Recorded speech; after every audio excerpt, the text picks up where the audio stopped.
ये कहानी है एक छोटे से गांव की, जहां मिट्टी की खुशबू और मेहनत की पहचान थी। इसी गांव में रहता था मोहन, जो एक गरीब परिवार से था। हमारे मोहन का स्वभाव बड़ा अजीब था। वह तरह तरह का कारोबार करता था, लेकिन किसी भी धंधे में उसे कभी सही कमाई नहीं होती थी। इसकी एक ही वजह थी, मोहन जो भी काम शुरू करता, सामने बैठा रघु भी वही काम शुरू कर देता। अगर मोहन कद्दू बेचने लगे तो रघु भी कद्दू बेचने बैठ जाए। ऐसे में मोहन सोचता, अगर सामने वाला भी वही चीज बेचेगा तो मेरी कमाई कैसे होगी। वह रोज ऊपर वाले से यही प्रार्थना करता, हे भगवान, थोड़ी दया करो। आपकी कृपा के बिना हम कुछ नहीं कर सकते। आइए आइए, कद्दू ले जाइए। बहुत ही मीठे कद्दू हैं। ऐसे कद्दू आपने कभी नहीं खाए होंगे। आज ले जाइए, सालों तक मुझे याद रखेंगे। मोहन जैसे जैसे लोगों को बुलाता, भीड़ उसकी दुकान पर आने लगती। लेकिन किस्मत को कुछ और ही मंजूर था। एक दिन रघु भी एक बड़ी टोकरी कद्दू लेकर बाजार आ गया।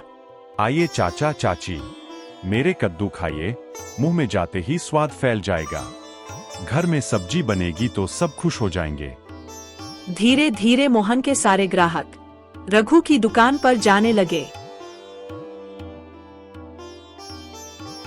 मोहन परेशान हो गया। यह आदमी मुझसे जलता है। घर जाकर उसकी पत्नी सीमा बोली, मछली बेचो, इस बार फायदा होगा। अगर मैं मछली बेचूं तो देखना, धंधा खूब चलेगा। अगले दिन ले जाइए, ले जाइए। हिल्सा मछली सिर्फ 200 रुपए किलो। लोग टूट पड़े। तभी रघु बोला, 180 रुपए किलो में हिल्सा मछली। ग्राहक फिर उधर चले गए।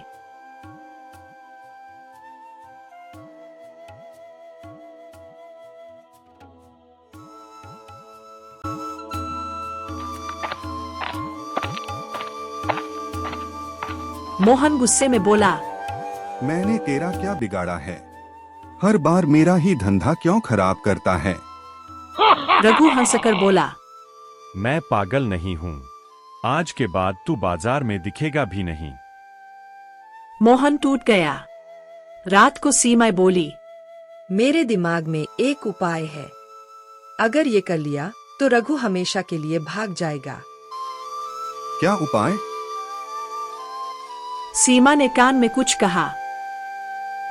मोहन खुश हो गया। ये तो कमाल का आइडिया है। अगले दिन से मोहन के घर राजमिस्त्री आने लगे।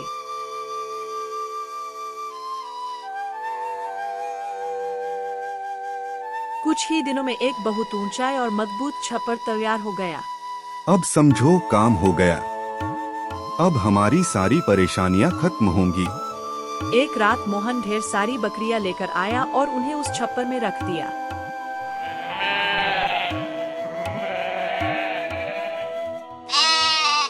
इधर रघु बेचैन हो गया। मोहन अब बाजार क्यों नहीं आता? जरूर कोई नया धंधा शुरू किया है। उसने अपनी पत्नी कंचन को भेजा। कंचन बोली, भाभी, छप्पर पर क्या बनाया है? सीमा बोली, हम मछली पालन कर रहे हैं। ऊपर पानी जमा है, पंप सिवा मछलियाँ छोड़ी है। कंचन ने सोचा, अरे वाह, ये तो गजब का धंधा है। हालांकि उसे बकरियों की आवाज भी सुनाई दी, लेकिन सीमा ने बात टाल दी। अगले ही दिन रघु ने भी अपने घर की छत पर बड़ा टैंक बनवाना शुरू कर दिया।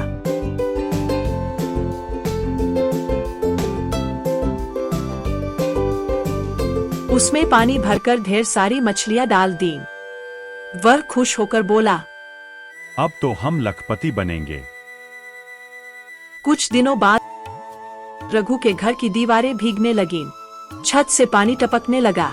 उसकी पत्नी बोली, घर खराब हो रहा है। रघु बोला, थोड़े दिन सह लो, फिर अमीर बन जाएंगे। इधर मोहन की बकरियां बड़ी हो चुकी थीं।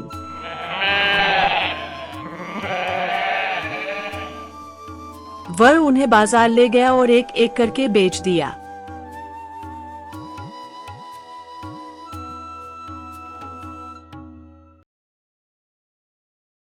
कुल रकम हुई 3 लाख रुपए।